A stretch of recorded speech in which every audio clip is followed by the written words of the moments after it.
Magmiminatamis kami ng pili. Ito na yung piling binabalata namin kahapon.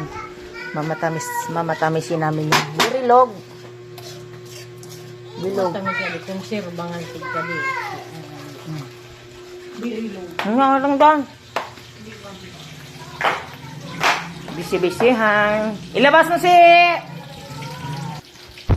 cooking time kasi sayang yung uling. Yung bangos at katalong. Bisita na naman tayo ng may harvestin na naman ako.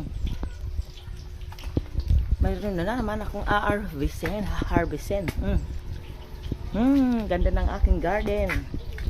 Ang aking langka ang laki na. Ngay sis Jonah, tingnan mo yung binili ko sa yung langka. Ang ganda.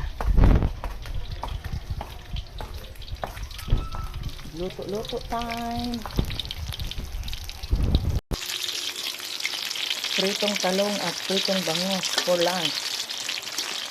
Sayang kasi yung uling kaya dinirito ko na ng prito to.